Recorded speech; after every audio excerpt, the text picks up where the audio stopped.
Welcome to LOA Today. I'm Walt Thiessen. With me today is longtime listener, poet laureate, and Taya Master Anne-Marie Young. This is your Daily Dose of Happy. We are so happy you decided to join us today. And oh yes, Joy the cat has decided he's going to join us for a little bit here, looking for a lot of attention. So if you hear funny things like, knocks against the microphone and stuff, you'll know what that is. If you're watching on the video and the video goes crazy, you'll know what that is. But I'm trying to calm this poor guy down because he's just like craving attention right now. But that's not who I have my main attention to give to today. Because first of all, Anne-Marie, we didn't get a chance to talk last week. So it's been a couple of weeks since we talked. Right? So. Yeah. Hello again. How you doing? I'm doing very well. Thank you, Walt. How are you? Doing great. Yep. I'm enjoying life, having a good time, doing good stuff, getting ready to go on a trip this coming weekend to visit family in Virginia. So that's going to be good. Fantastic. Yeah. I haven't seen either my brother or my sister or my niece since before the pandemic. So this is going to be a little bit of a reunion. Oh, wow. Yeah. How exciting. Enjoy it. Yeah, it's going to be good. Thank you. I think I will. And we have, as usual, a special guest joining us today. Her name is Jenjo, or Jen, just not Jenny. We won't call her Jenny. Did I say Jenny? No, I didn't say that. No. But Jen is one of those unique people who, there are a lot of people, we've had many life coaches and therapists and psychologists and all that kind of person who, who's really interested in helping people on a one-on-one basis on the show over the years. We've occasionally had one or two people who are coaches to coaches. And that's kind of a different animal because, it's one thing to learn how to coach another human being. It's another thing to learn how to coach a coach. It's just a different thing. It's a different realm. There's overlap, obviously, because they're all in the same field, but you kind of have to take it to the next level because when you're coaching a coach, it's not like they don't know the tricks. It's not like they know how the game is played. They already know how the game is played. They've got that part figured out. What they're trying to figure out usually is how to move their business forward, or they need somebody to kind of check them or help them out, be kind of a supervisory role when they're dealing with their own emotions about having dealt with a client or something along that line. It's a different kind of thing. So we're going to learn all about that from Jenjo today. Jen, hello. Welcome to the program. How you doing? I'm doing great. Thank you so much for having me here. I actually am even more niche down now because I help introverted coaches in particular. So I'm really helping them, not only build their coaching skills and gain confidence and break through all the doubt that comes up when they're starting a new business, but the actual business practices of how to get started in a way that feels good to them. Because as introverts, our way of showing up in the world looks very different than that of extroverts. And I felt like a lot of the marketing was towards the extroverts. And I'm like, I struggle to find my way in this industry. So I just want to help other people like me shortcut their time so that they can actually get to the part where they're helping people and making a difference and loving the work that they do, which is what I, That's beautiful. Well, and Anne-Marie knows, we can both sense there's a story back there as to why it was you decided to take, give us the scoop here. What was the story that led up to that? First, I didn't even know life coaching was a thing. So back in 2016, I have a long history in education. I was a teacher. I even had my own consulting company where I was writing. Yes. So I was pretty in there, right? And I coached and trained teachers and did all those things. But there got to a point in my career where I knew the next level up was becoming a principal, and I didn't want that. So I sought my own coach to help me figure out my next career move. And I told her about this vision that I had, that I was working with a group of women around a circle and just supporting them and helping them reach their goals. And she was like, Jen, that's coaching. And I was like, no, I don't want to do problems. I don't think that's what it is. And she was like, that is coaching. That is group coaching. That's what you're saying you want to do. And I struggled, even though she said that's what it was, and I knew in my heart that's ultimately what I wanted to be doing, it took me a while to get there. So I started with something small. She had me start a blog. So I started blogging, and I was writing about how I achieved my goals. And then eventually I was like, okay, I need to go all in. So I went and got certified, but then I struggled to tell people that I was a coach. And that's part of the piece that people really don't talk about. They tell you, okay, go get certification and learn the skills of coaching and then go build a business. And you're like, okay, I'm doing the back end things that I'm supposed to be doing, but the front facing activities, they make me so uncomfortable as an introvert. I don't want to be out there putting my face and blasting people and being flashy like that. That was such a turn off. So I had to find a way that worked for me. So it took me a while. It took me a while to get it, but once I did, oh, things took off. And my second client ever was someone that I met at a Tony Robbins conference. And I Ooh. don't even know if he knows he was my second client ever. Well, it's out there now. Sorry, too late. Oh, You know. he watches this. He actually just emailed me. We're good friends now. But he was a coach, right? And he had started on this journey even before me, but I wanted to thank him for his kindness, for helping me on this journey and everything. And I offered him 6 weeks of free coaching as a thank you. Yeah. And he did so well during that process. And he was like so impressed with my level of support that I was able to provide for him that he was like, Jen, you really should be coaching other coaches, because I Ah. helped him go through that hump of like telling people that this is what you do and all the like the mental chatter that we deal with when we're starting this business. And I told him, yes, I will at some point, but first I got to grow as a coach myself. I got to be able to grow my own coaching practice, doing something else before I start helping coaches grow theirs. So I was a career coach because I had experience switching jobs often. I knew how to negotiate despite being in education, which is a very weird thing. Like people don't negotiate in education. I was one of the rare people to do that. And I helped people in so many different industries. But then I was like, yeah, but I want to do this coaching thing. So I slowly started taking on a few more of those clients and those clients. And now that's like one of my main focuses is supporting coaches, introverted coaches in particular, and helping them get started and break into this industry and succeed. That's Yeah. cool. Yeah. And the whole thing about being introverted and having to do marketing on a new business, that's not just something that coaches experience. Anybody who goes into business who has an introverted streak is going to experience, I experienced that. It's not fun. It's not a fun feeling. And it's kind of terrifying, to be perfectly honest. It is. So one of the things that we tend to do is work on the back end task, right? And I call this being like the student, right? You want to be a good student. You want to make sure everything's in a row. Like you did all your research, you're watching all the videos, you did all the logistics of getting the business name and everything. And I was like, yeah, but how many people have you spoken to? Yeah. No, not that. I don't want to do that. No. I need to make sure my Instagram looks great. I need to do Right. this thing. I need to build this course for several months and then I can start telling people. I was like, no. Yeah. That's not how this works. Like the sooner you get out there and you start telling people is when you start building your own confidence. That self-doubt starts chipping away and you start assuming the identity of being that thing. And in this case, being a coach, right? Like how often are you out there engaging with people as a coach, using those coaching questions, actually spending hours coaching people, not doing the business-like activities. Mm-hmm. Yeah, that makes total sense to me. Now, I also have something else that popped up in my mind too while you were talking, and I'm curious to know if this is true for you. Now, I'm not a coach. I actually have considered coaching. It's not something I really want to do. I never really wanted to be a coach. But having said that, from the time I was, in the middle of my teens, people would just talk to me and open up. I was having a conversation with a potential date over the weekend. And she's opening up to me about what was happening in her childhood. And I mean, I didn't even ask about her childhood. I was like, it just was coming up. Have you found that in your background? Did you experience the same kind of thing?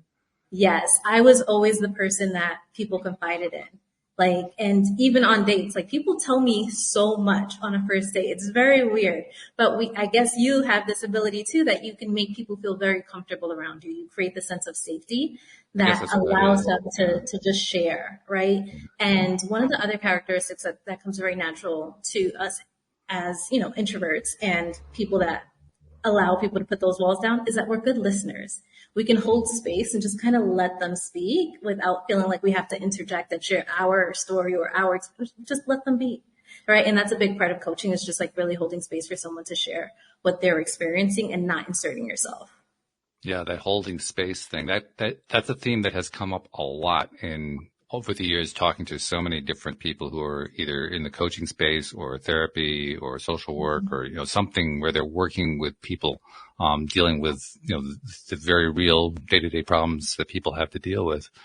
That holding space, I remember the first time I heard that phrase, holding space, it was kind of confusing to me because I was thinking, well, what does space have to do with it? It's an emotion. But then I realized, oh, that's what you mean by a space. Got it. All right. Yeah. But once I learned that and understood what they were talking about, it kind of makes sense because what you're really doing is saying, like you said before, I'm creating a safe environment for you to feel like you can release and open up and talk about those things you would never talk about to anybody else.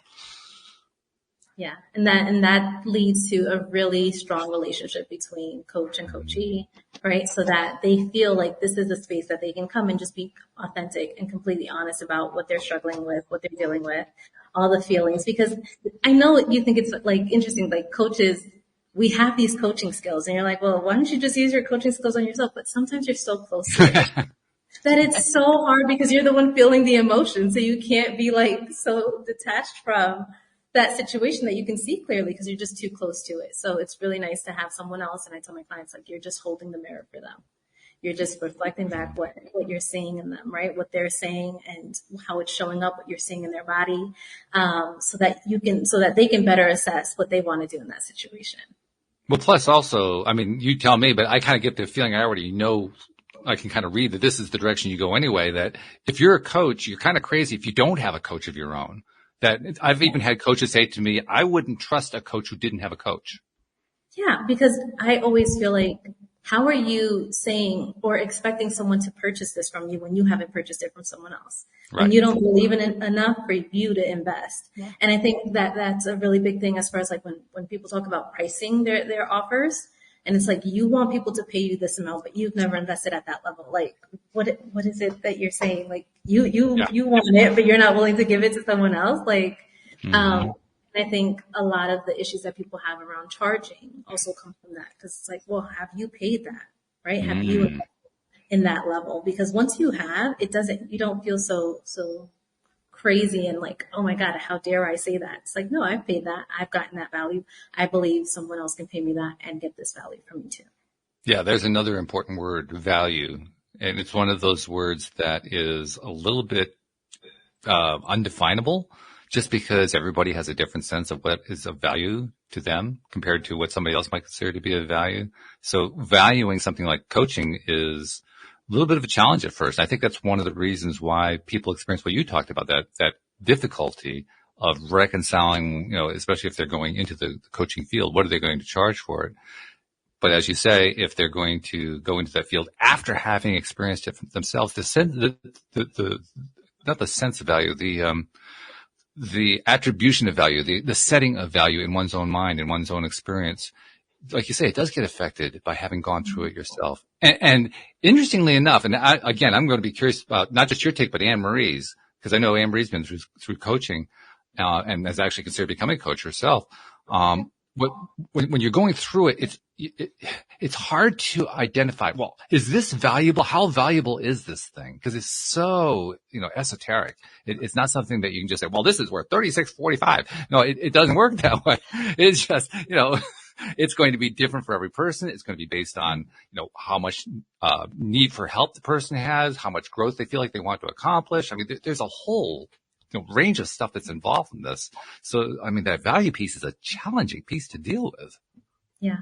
And believing you're worth that is a really big one for new coaches that are just getting started. And they're like, oh, I know and even if they have invested at that level, they don't think that their skills are at the level that they can charge that, which I feel is valid.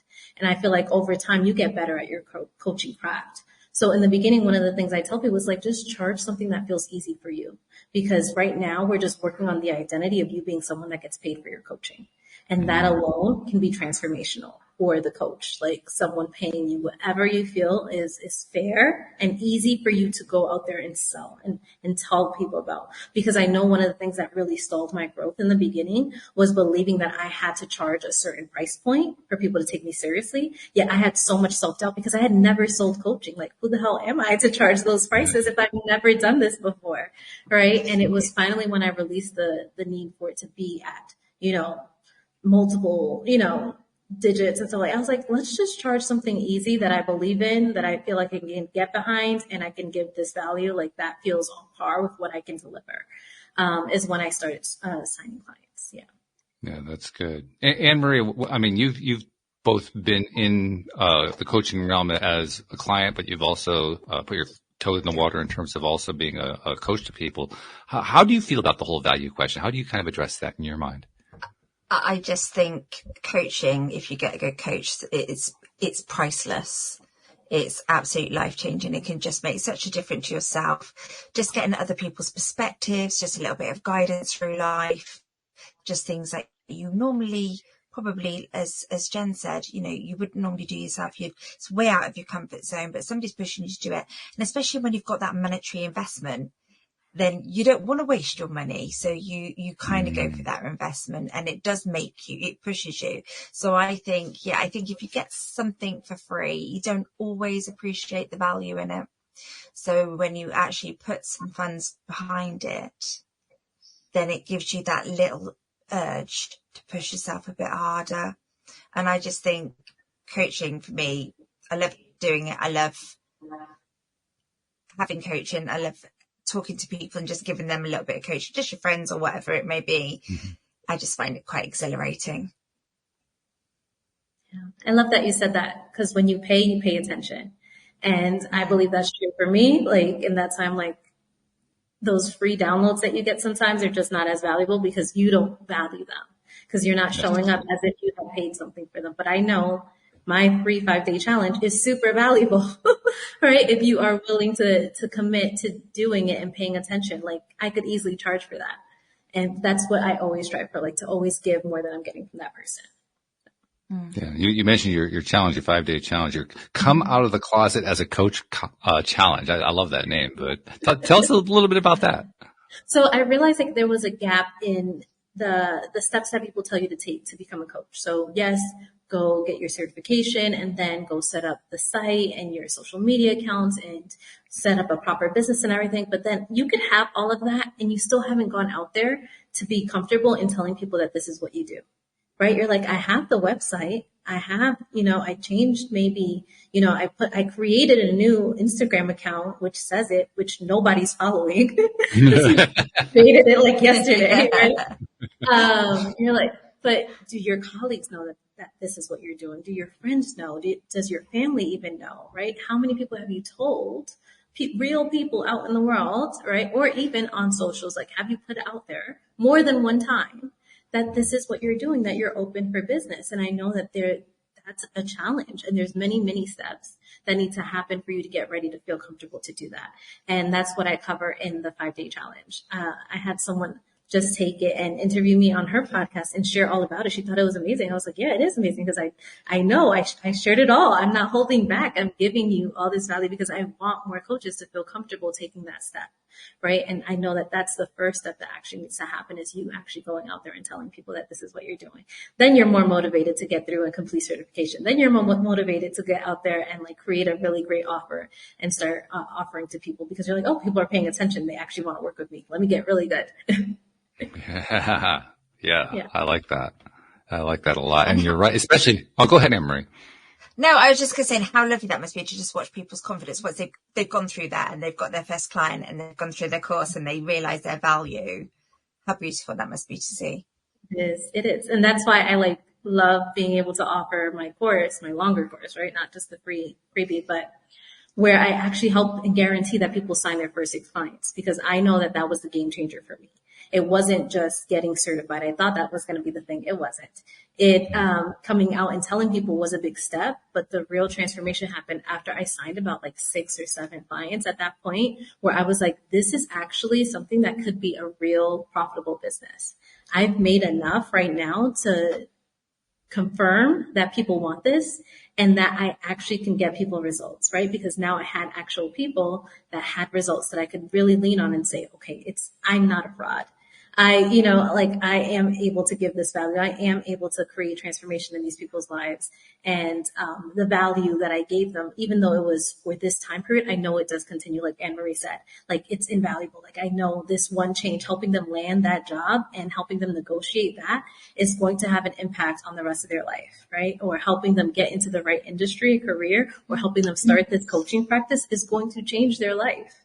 It's not just the 6 months that they were with me. It's forever changing them, which is amazing. And exciting too, because that means you're creating a vibrational flow that goes on well beyond the coaching period.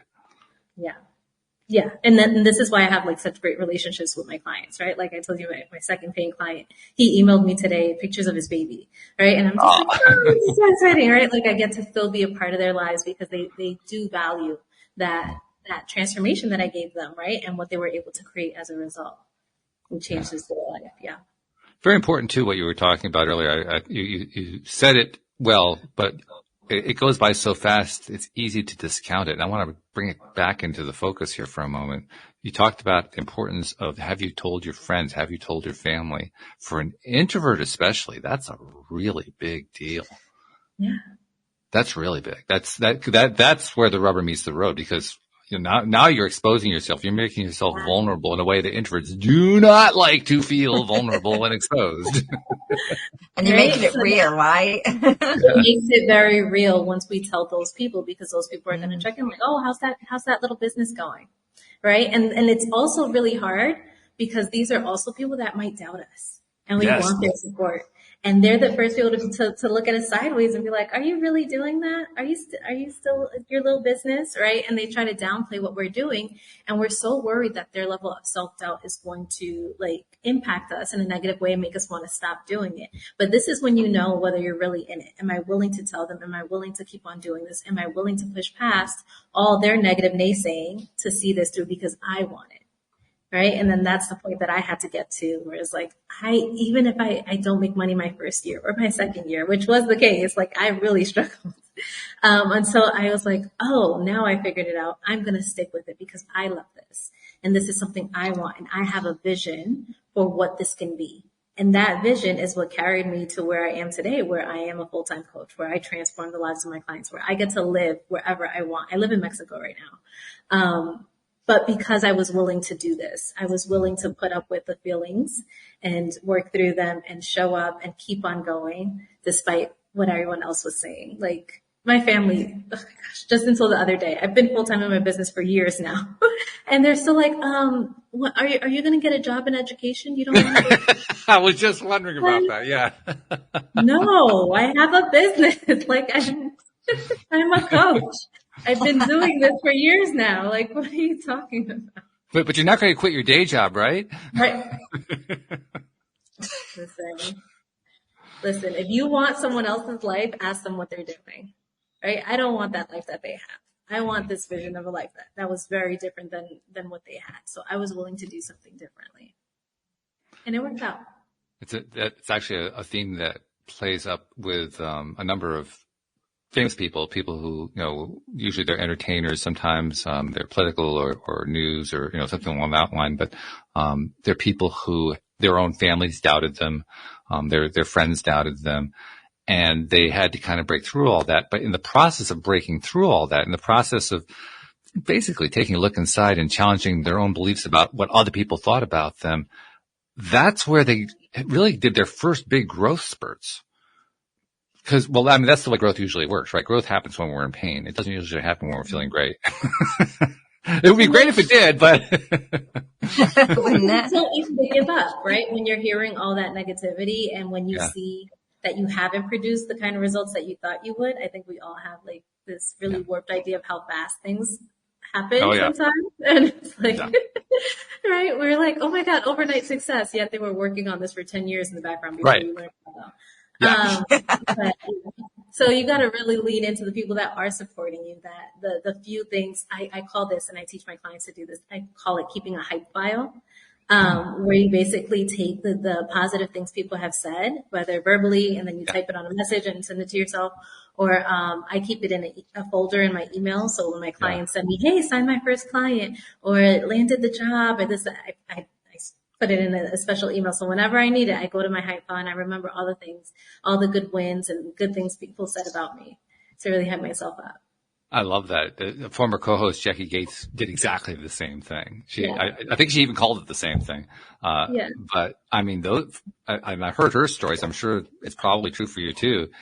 One of the great benefits of having that file, that clip file of all these wonderful hype things that have happened to you over the years, is when you're not feeling it, when you're feeling down or defeated or distracted or depressed or whatever, you go to that file and it picks you right up. It really does. I keep, right now I don't I'm looking out at a window, but where I was previously, I had a wall right before my desk. And I had all these Post-its. I still have the Post-its, but I just wrote the names of all my clients.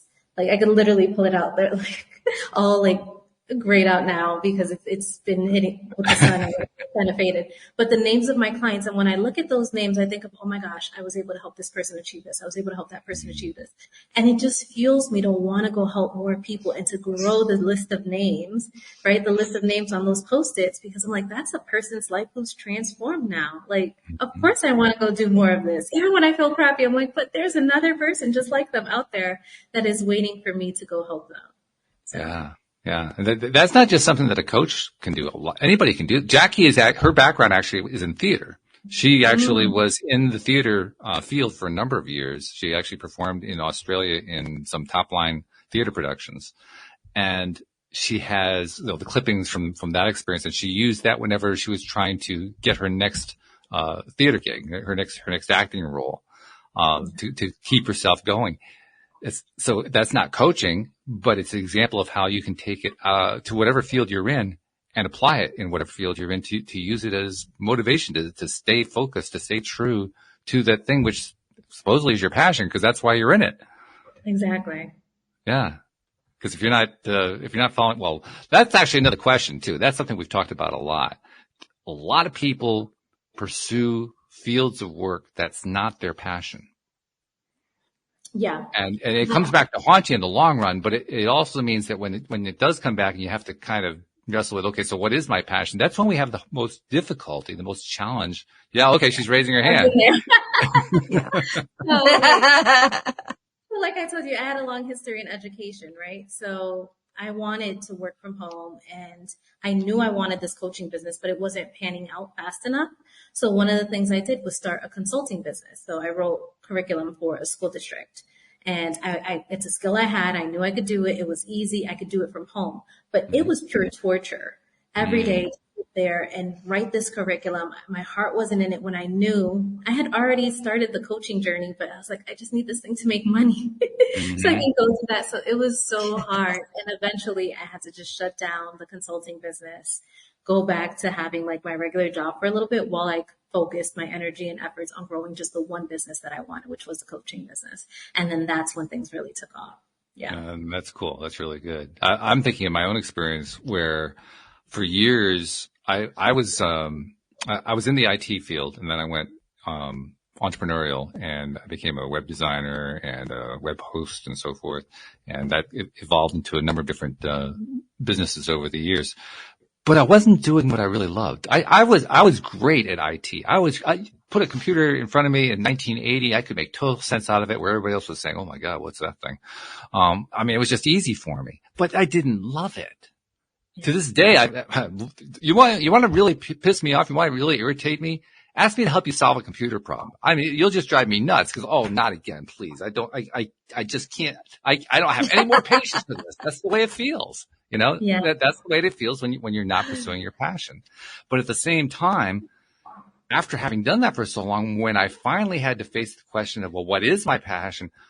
I didn't know. I mean, I've been doing that for so long. I really had no clue. It took me years to figure out. And it turned out one of my passions was doing a podcast. Who knew? I had no idea. But, you know, I kind of stumbled on it because I was trying to figure out what my passion was. Yes. And this I see in the career coaching clients that I support. It's like, well, I've been doing this thing. I know how to do this thing. I may not like doing this thing, but I know how to do it. So they often try to just go find other work doing that same thing. Yeah. You have to zoom out and really get clear on, but what aspects of the job do you enjoy and what aspects of the job do you not enjoy? And then I have this activity where I have them come up with a list of 100 jobs. And I'm like, just list everything that's ever seemed remotely interesting. And then as we slash through things that they do or still don't like, or I ask more questions or I see a theme, we find the key things that are really lighting them up, you know? And I'm like, oh, okay, but this is a theme, this is a theme, this is a theme. So it sounds like the kind of work you do is creative in this nature, where it has this has this feature to it. And then the closer we get, but then we have to go try things. It's not just going to come. We have to actually go do something. We have to go try things and test it out and see how we feel in it. And the more we try things, the more we talk to people that are doing these things, the clearer it becomes what we should be doing. I love that. I actually talked about that one point a lot, particularly in the early years of the podcast. And it's the fact that you do have to try things out. It's a little bit scary at first, a little daunting, like, oh my God, that's a big task. But the funny thing is, I don't know about you, Jen. I found that I would come up with I think I came up with 8 or 10 different possible directions to go in. Some of them took me like a half an hour. I didn't have to try real long. Some of them I had to do longer than that, but most of it is just, you just had to kind of immerse yourself into it for a bit and try it and see, oh, no, that feels yucky. I don't want to do that one. But yeah, that's all it takes. It seems like, oh my God, you have to spend years and years before you find out. No, you actually can find out pretty quick. Yep. Go try it. Low stakes. Yeah. Low stakes. Right. Yeah. Because that's really the trick. Yeah. Sorry, Anne-Marie, did I interrupt you? I thought you were trying to say something while I was saying that. Yeah, no, I was gutted because I lost my internet then as you were saying all that, and I was just thinking, I still want to know what I want to be when I grow up, so that would have been so useful.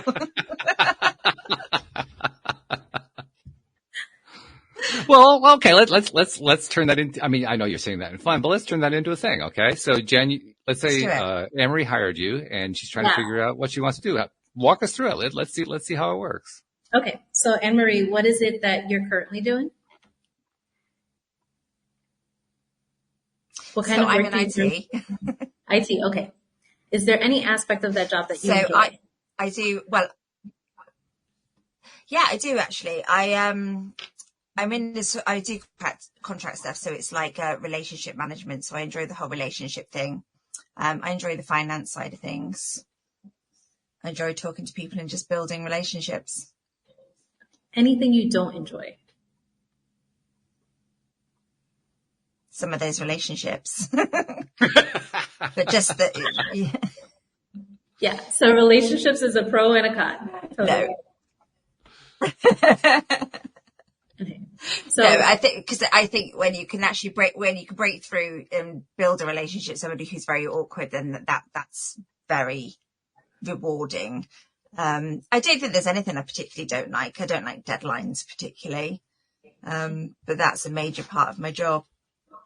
Is there anything that you used to do before that you miss that you're not really doing right now? Any hobbies?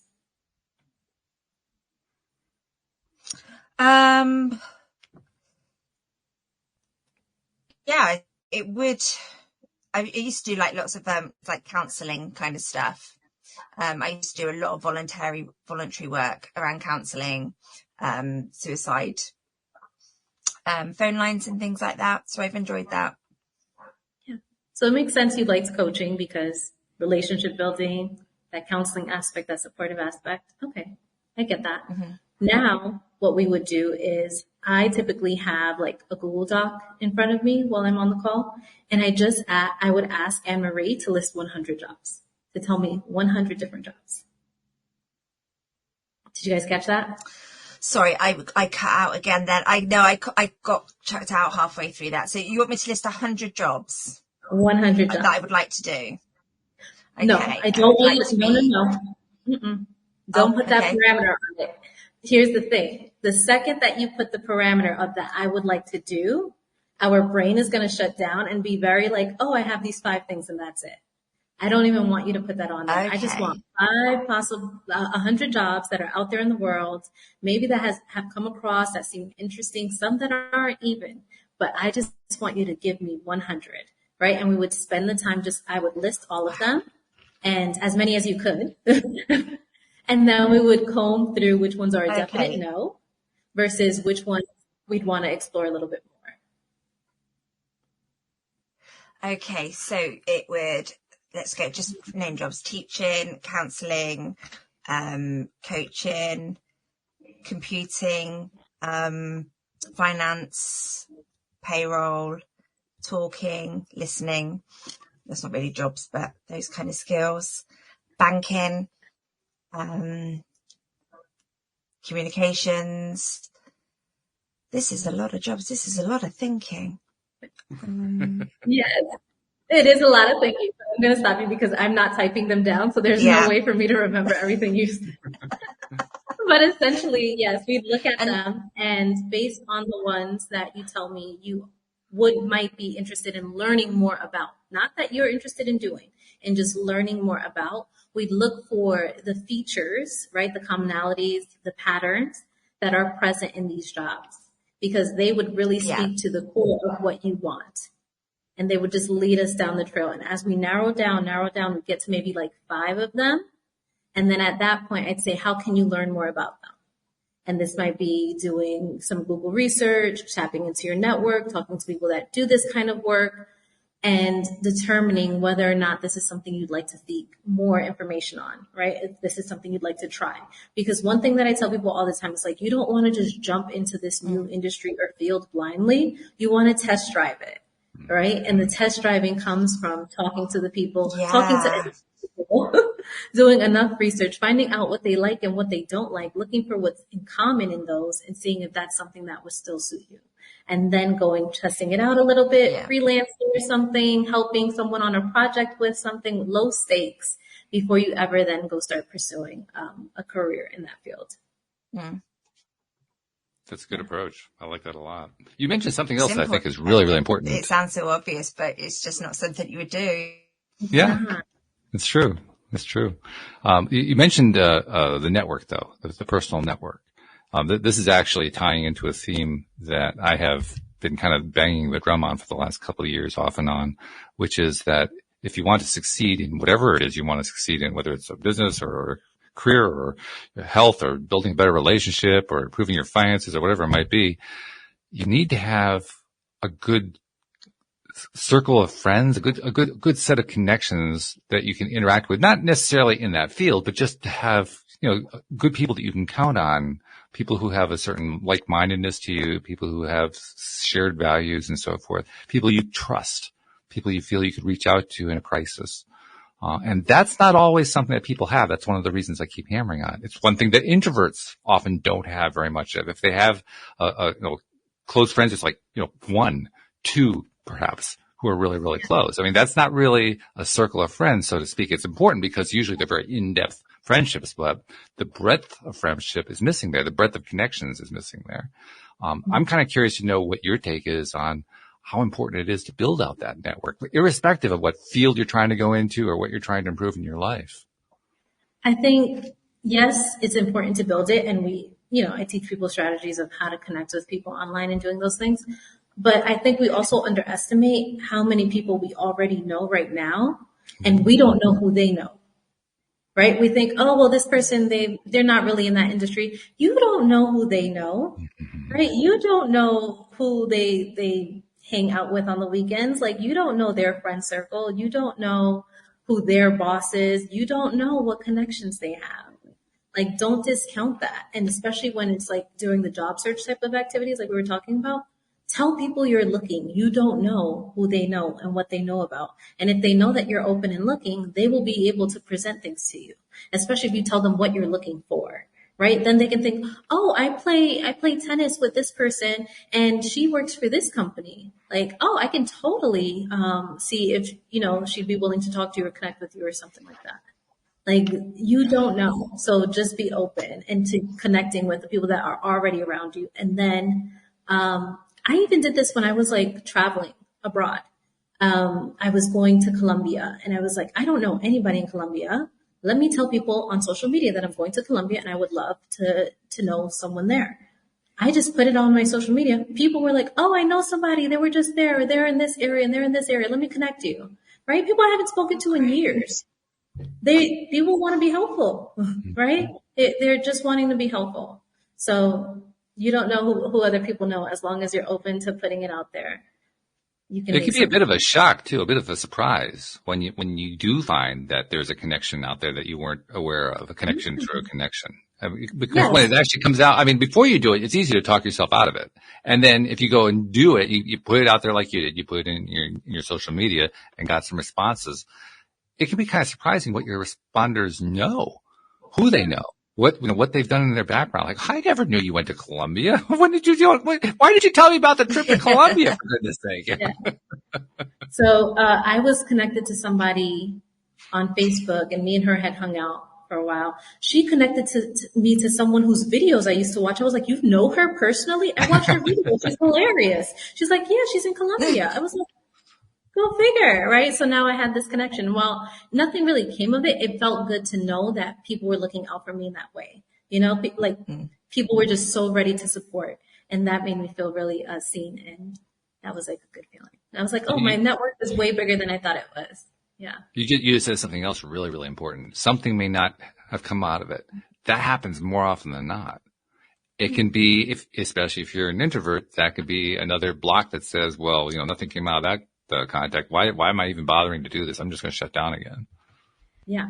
And that happens, right? Like I go into my little shell and I got to climb out of it every now and then, right? And talk myself up because maybe that situation or something didn't come out of it yet, right? Like I don't know what may come in the future of that relationship, but it's nice to know that I am connected to these people. Like I strengthen my bond and that I know if I ask for something, people are willing to support it. So that alone was a win to me. Just like I think there has to be like a willingness though to let a connection not pan out for you. You have to kind of be okay with that because it's going to happen. It's nothing to take personally at all. Right. Nothing to take personally, right? Like you said, we have our 2 or 3 good people. Oh, you have your people. Like that's all, you have those people. That's wonderful. And anybody else is extra. That's great. Like they're just, let them come when they're ready.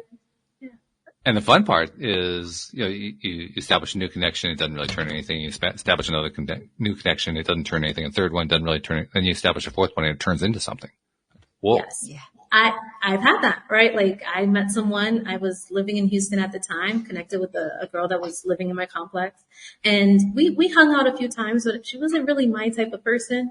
But I didn't have anybody else to hang with, so I hung with her. She introduced me to someone else who was a friend. She introduced me to someone else who's a really good friend, right?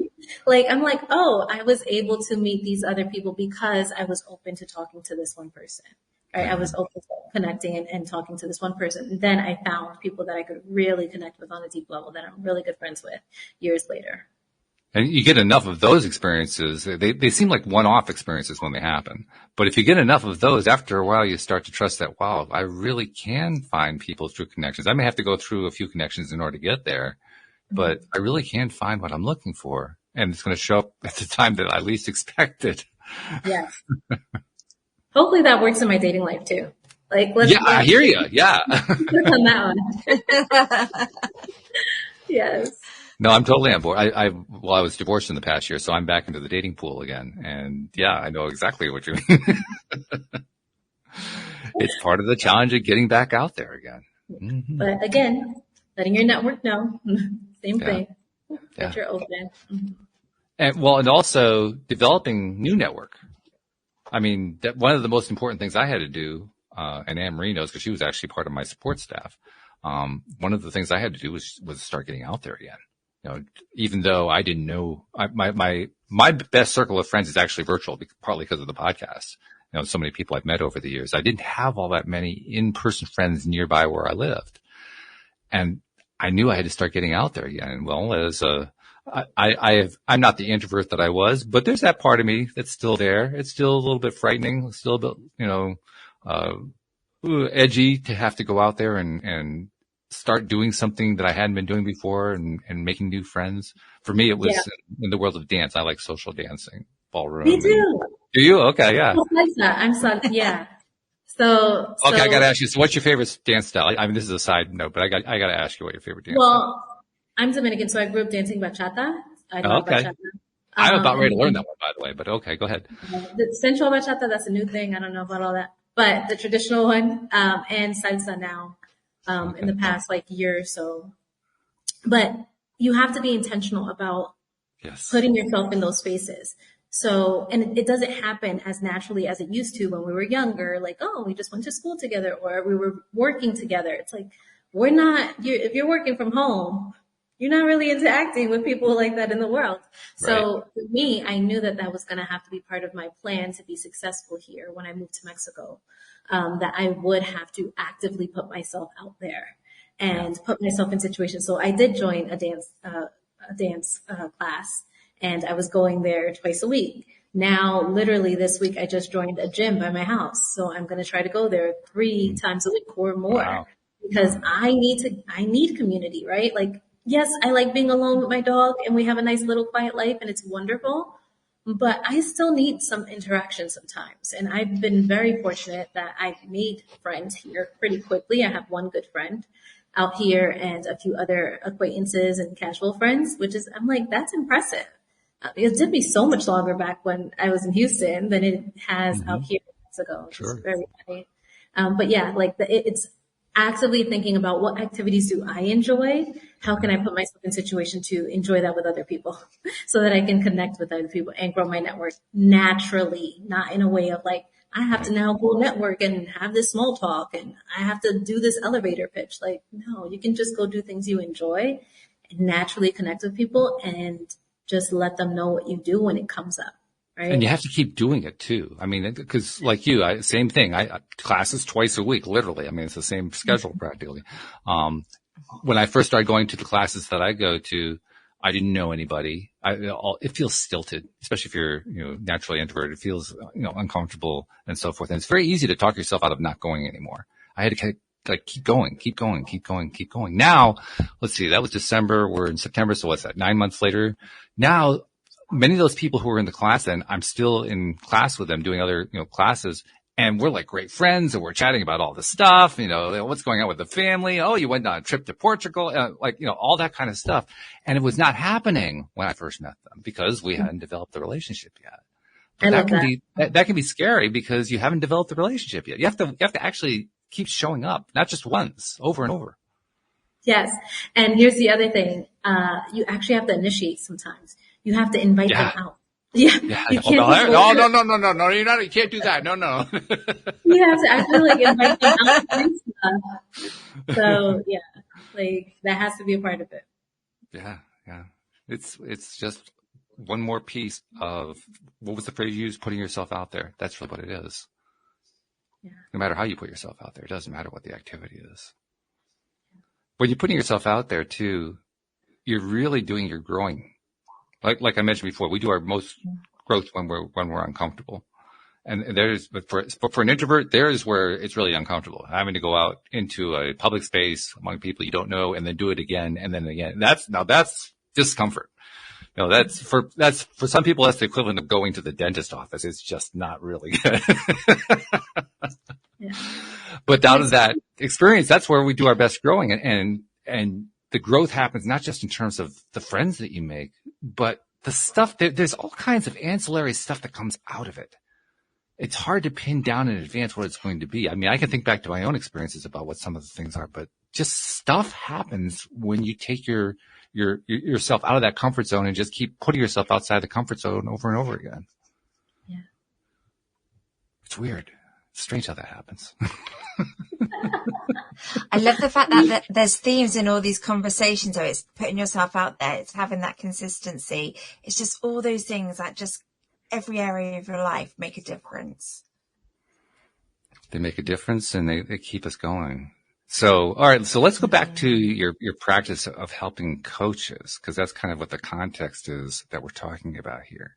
Now, I imagine since you're working with coaches primarily who are introverts, because that's what your focus is, that you're dealing with these kinds of issues. But what other issues are you dealing with? I mean, what are some of the more common issues that coaches experience that you're helping people with? Yeah. So starting this coaching practice when they already have very full lives, right? So they already have a full-time job. They may have a family at home, young children, and they're like now adding this, I want to be a coach. So now I have this time where I need to be practicing coaching skills and I need to be taking on clients. It's like, there's not enough time. So that's a big one, right? Making time for this thing and being willing to sacrifice now for what you're getting back later. So I know personally what I was willing to sacrifice. Like I was already working and commuting and doing the most, but I was willing to sacrifice all day Sunday to coach clients at one point. Because I'm like, well, this is what I have to do to grow my business.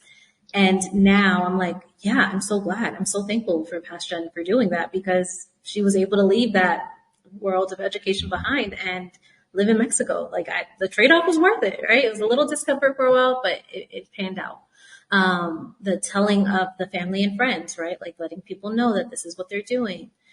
Then managing the point where they're signing clients and they're loving what they're doing. They're hating their job because now they want to make the switch and they're like, oh, but this is so much better than this thing. and reminding them like to give their business baby enough time to grow so that they're not asking for it to support them too soon, right? Because there's a lot of inconsistency in income when you're an entrepreneur, and you don't want to put yourself in the mercy of like going all in so soon that you don't have the right foundation where you know you have a process for attracting clients and bringing in a certain amount, and you have the emotional stability to deal with the ups and downs of being an entrepreneur. So that's also a big one that we talk about. Yeah. Good stuff. I'm reminded as we're talking about this, I have co-hosts for each of the different shows. Anne-Marie obviously does the Monday shows with me. The Tuesday shows is a gentleman named Joel Elston who lives in the Richmond, Virginia area. And he and I go way back to the very beginning of my podcast 11 years ago. Wonderful, fabulous relationship I have with this guy. But, Joel at one point he has, I won't give you the whole background because there's a huge background there, but, he was a former gambling addict and ended up learning about law of attraction and then becoming a therapist and then later becoming a coach, wanting to help particularly people who had gambling addiction problems, which is very difficult because gamblers don't have any money to pay for therapy. So it was a real challenge to come up with something that would work. But he ended up actually running a clinic that would help with that kind of thing. That was oriented specifically toward people who had gambling addiction problems. And then he got fired. And he told this story just like 2 or 3 weeks ago, again, for like the umpteenth time. But, when he got fired, it's like, well, okay, I've got, like a year's worth of income. So I'm okay for about a year. I'm not sure what I can do beyond that. But I can be okay for a year. So I can feel good about myself, and, I'll just take my time. I'll start building my own practice. But he'd been building up his connections through what he was doing with the clinic to the point where he had a lot of connections in the area. The word got out that he'd been fired, and all these connections started contacting him saying, oh, I heard what happened. Hey, I have a client who I've been working with who isn't really right for me. Let me pass that client along to you. His entire calendar got filled up in 2 weeks. It's amazing. 2 weeks. Just because of those connections he'd been building up over the years. Yeah. And I love the spirit, right? It's like, oh, well, this happened. Okay. No need to freak out. We're going to be okay for a while. What other opportunities are there? And that's the kind of safety that I want people to create when they make the choice to leave as well. Because as someone who quit my job the first time to start that consulting company, I didn't have that safety net. So it was just anxiety all the time. It was stress. And then that's why I decided, okay, let's just go back to the steady job and grow the real business that I wanted. Right. Mm-hmm. Because when I left that second time just to go full time in coaching, it was a very different feeling. Like I had way more self-assurance in my ability to continue doing the work that I was doing and support myself well and be okay. Mentally, I was in a different place. It was like, okay, this is what we said we wanted to do. This is now the time to do it. Let's go. And that feeling is vital. That's a really key. I mean, we talk about that from a law of attraction perspective all the time. Neville Goddard says feeling is the secret. He's absolutely right. It is the secret, but it's also a challenge because if you're not feeling it, how do you get to the feeling? So, I mean, when you're dealing, we kind of talked about this from a different viewpoint earlier in the show, but when you're dealing with your own challenges, you're trying to pull yourself out of a rut, or you had something bad happen, you're trying to get around and so forth. How do you shift your feeling? How do you get yourself into that better place? So I think about yes, it's nice to pick a new thought or a nice fun affirmation, but if you don't believe it, your body's that's just not. You could say it a million times, we're not getting on board. So I always have to go to what is true. Okay. Right. And look for the positive thing, but that's actually true. The truth is I felt like crap before and it didn't last that long because I got myself out of it.